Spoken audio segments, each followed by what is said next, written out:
আসসালামু আলাইকুম রহমতুল্লাহি অবরকাতু।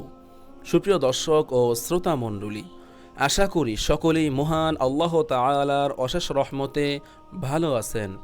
আলহামদুলিল্লাহ, আমিও আল্লাহ তাআলার রহমতে আপনাদের দোয়ায় অনেক ভালো আছি। সুপ্রিয় দর্শক, আজ শত্রুর শত্রুতামি বা দুশ্মনের দুশ্মনী এবং তার কষ্ট ও খারাপি থেকে বাঁচার একটি ওয়াজিফা আলোচনা করব। এই ওয়াজিফাটি করলে দুশ্মনের দুশ্মনী এবং তার অনিষ্টতা থেকে হেফাজতে থাকবেন। সুপ্রিয় দর্শক, ওয়াজিফাটি কিভাবে করবেন? 5 ওয়াক্ত নামাজ অবশ্যই আদায় করতে হবে এবং মাগরিবের নামাজের পরে অজু অবস্থায় এই ওয়াজিফাটি করবেন। দর্শক, ওয়াজিফাটি করার নিয়ম নীতি হলো, প্রথমে 11 বার দুরুদ ইব্রাহিম পড়ুন, অতঃপর 21 বার সূরা কুরাইশ পড়ুন। সূরা কুরাইশ একটু পরে আমি তেলাওয়াত করে শোনাবো। 21 বার সূরা কুরাইশ পরে শেষে আবারও 11 বার দুরুদ ইব্রাহিম পড়ুন। প্রতিদিন নিয়মিত এই ওয়াজিফাটি করুন, ইনশাআল্লাহ দুশ্মনের দুশ্মনী বন্ধ হয়ে যাবে। আপনি যখন এই ওয়াজিফাটি করবেন তখন দুশ্মনের কথা মনে করে এই ওয়াজিফাটি করবেন। ইনশাআল্লাহ দুশ্মন আপনাকে কখনোই কোনো ক্ষতি করতে পারবে না এবং আপনাকে কোনো কষ্ট দিবে না ইনশাআল্লাহ।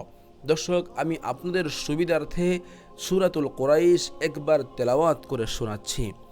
বিসমিল্লাহির রহমানির রহিম।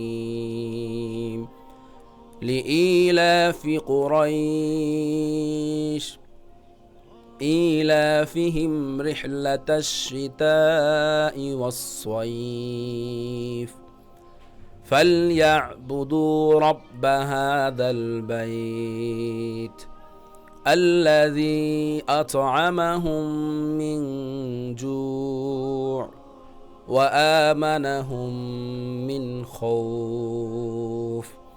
দর্শক, এই ওয়াজিফাটি আপনারা পরিপূর্ণ বিশ্বাস এবং ইয়াকিন রেখে করুন।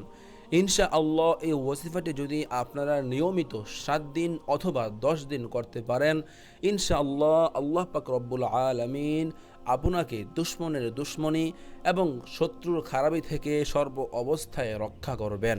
আল্লাহ পাক রব্বুল আলামিন আমাদের সকলকে এই ওয়াজিফাটি করার তৌফিক দান করুন। আমিন সুম্মা আমিন। দর্শক, এই ছিল আজকের ভিডিও। যদি আপনাদের নিকট ভিডিওটি গ্রহণযোগ্য মনে হয়, ভালো লেগে থাকে, অবশ্যই ভিডিওটি শেয়ার করুন। আর যারা এইরকম আরও গুরুত্বপূর্ণ আমল, ওয়াজিফা এবং ইসলামিক ভিডিও পেতে চান, অবশ্যই আমাদের চ্যানেলটি সাবস্ক্রাইব করে আমাদের সঙ্গে থাকুন। সকলেই ভালো থাকুন। আসসালামু আলাইকুম রহমতুল্লাহ।